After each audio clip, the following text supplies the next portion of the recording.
Hey there YouTube, Wrestling Optimus here. The weekend has arrived and it's Friday night, which means it's time for Smackdown on Fox.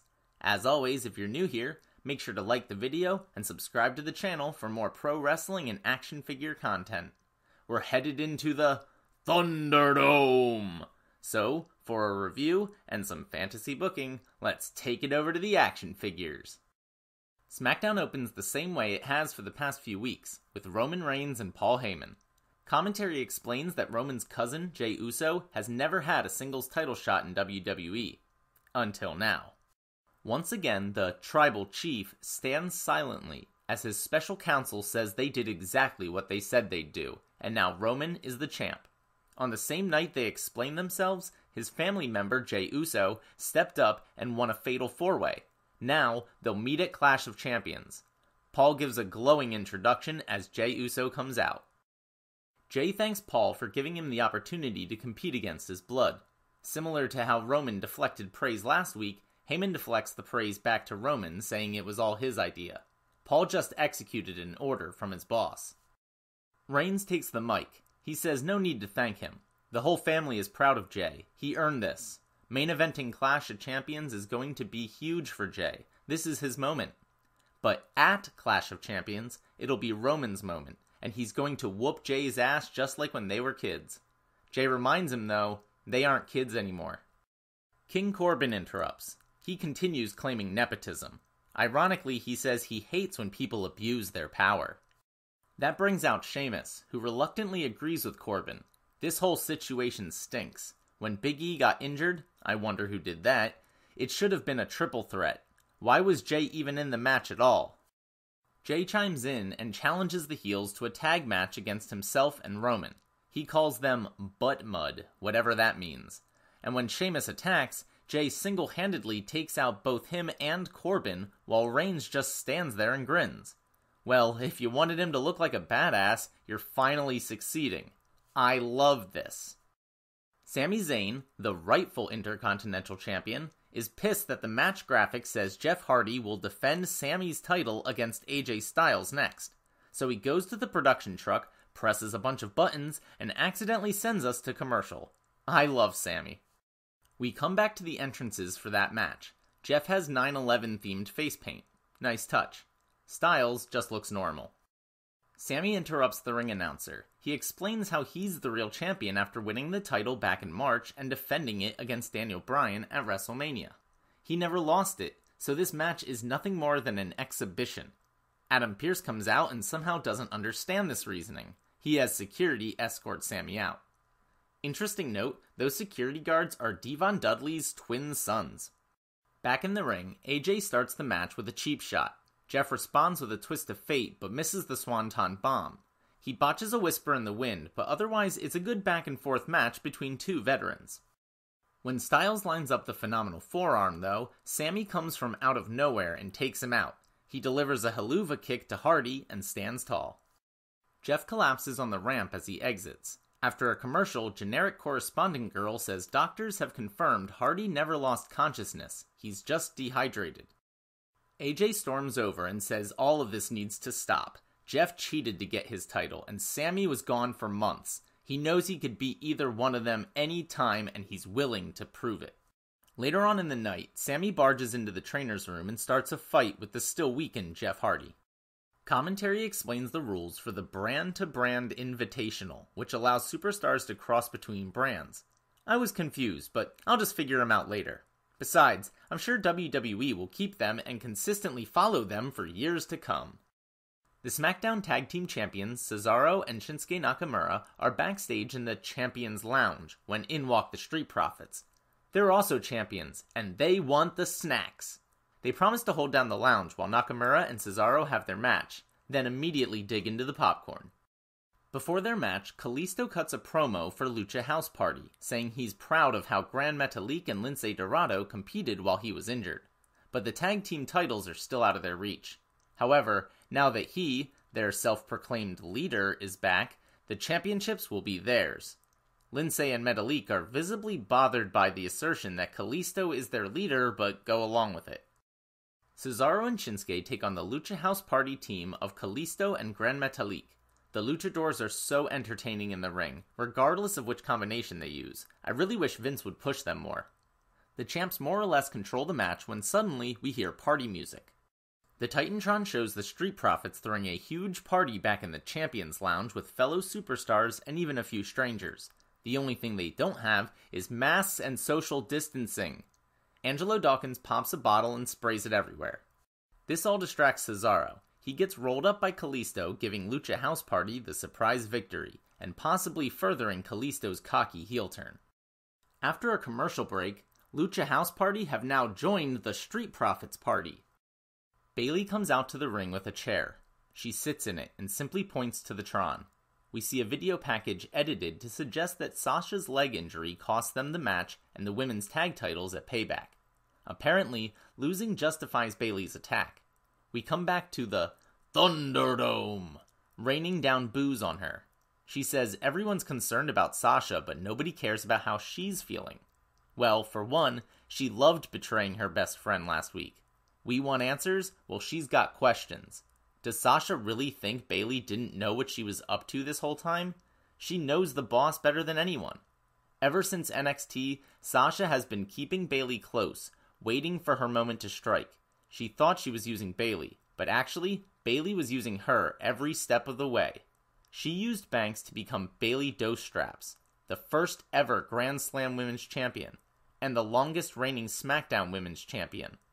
Unfortunately for Sasha, as of last week, she's officially useless.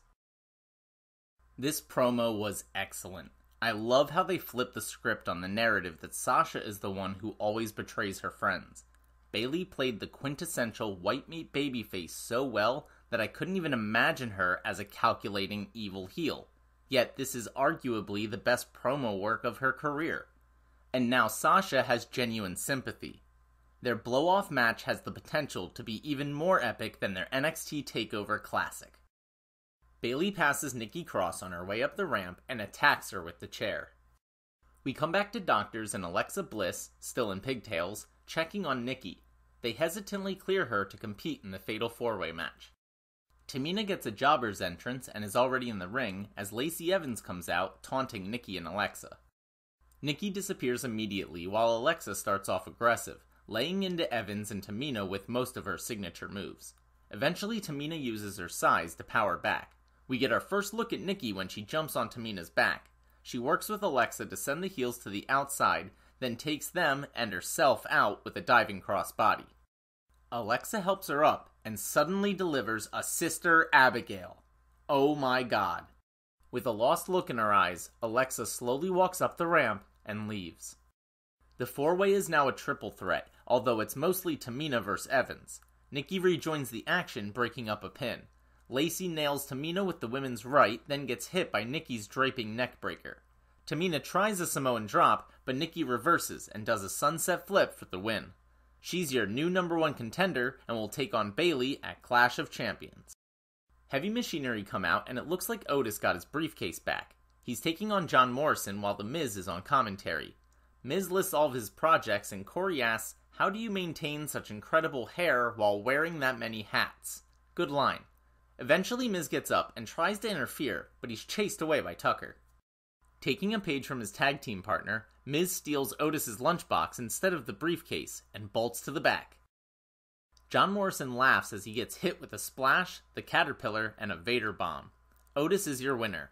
Tucker tells him about Miz, but once again Otis isn't concerned. Afterwards he explains that he now keeps a second lunchbox in the Money in the Bank briefcase that contains the actual contract. He pulls it out and starts to eat it. What the fuck? Morrison is confused because last week Miz said you can't just take the contract. Miz says he talked to his lawyer and there's bound to be a loophole. They just need the physical paperwork. But when he opens the lunchbox, all he finds is an apple core. Wah wah. My Heavy Machinery figures are in the mail. As for John Morrison, I wouldn't say he's on the list of Optimus, but I'm not exactly going out of my way to find him. I'm also pretty sure there aren't any decent figures of him currently in stores. It's time for a very special Firefly Funhouse, where we've been promised a new friend. Bray laments the loss of his Universal Championship, but says, how you handle loss defines the person you become. On that note, our new friend should be an inspiration. It's Pasquale the Persevering Parrot. He opens a box, but nothing happens. Bray says he should have cut some holes in the lid. The evil Mr. McMahon puppet arrives, pissed off. He says Wyatt lost the Universal title, he lost Pasquale, and now he's lost McMahon's trust. Clearly Bray can't handle the responsibility of the Funhouse on his own, so he introduces Wobbly Walrus, and confirms, "That's such good shit."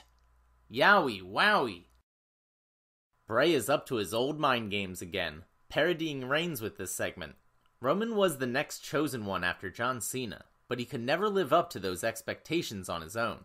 He lost his title to Lesnar, wasted the goodwill of his cancer comeback, represented by Pasquale, and therefore lost Vince's trust. So now, he's being teamed up with Paul Heyman, represented by the Walrus, to finally get him over. I personally think this is another masterstroke from Bray, mocking the very thing that has resonated with fans about this new version of Roman Reigns, and just like the segment, this experiment is to be continued. My only question is, what's the tie-in with the now hypnotized Alexa Bliss, especially if they're moving away from feuding with Braun? In our main event, King Corbin and Sheamus take on Roman Reigns and Jey Uso. Sheamus attacks Jey before Roman makes his entrance. The bell rings and the match gets underway for some reason. Still no sign of Reigns. Even Corbin is noticed. Jey fights valiantly, but it's essentially a handicap match.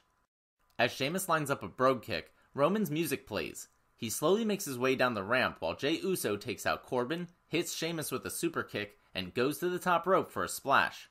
Roman casually blind tags Jey and spears Sheamus for the win. He gives his cousin a half-assed hand on his way out. On the ramp, Paul hands him the Universal Championship and says, "Wreck everyone and leave. Show up and win." Jey holds up the hand Roman was using to hold his title. Reigns glares at him as if to say, "Excuse me?" And that's how we end the show. SmackDown has been consistently good for a while now, and this was no exception.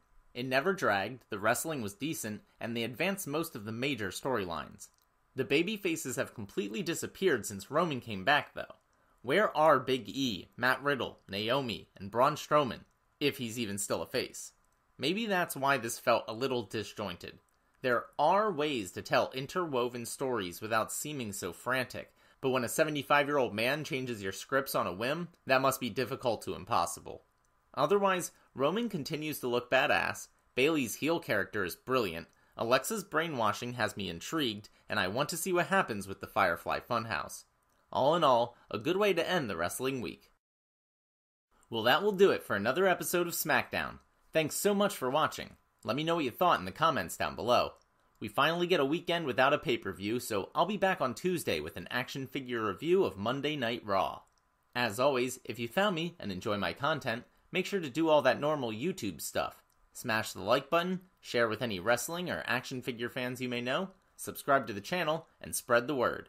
You can also talk to me over on Twitter, at PSUOptimus, or see all my best figure photography on Instagram, at WrestlingOptimus. And if you haven't watched my review of AEW Dynamite yet, you can check that out right here. Until next time, I've been Wrestling Optimus, and I'll catch you later.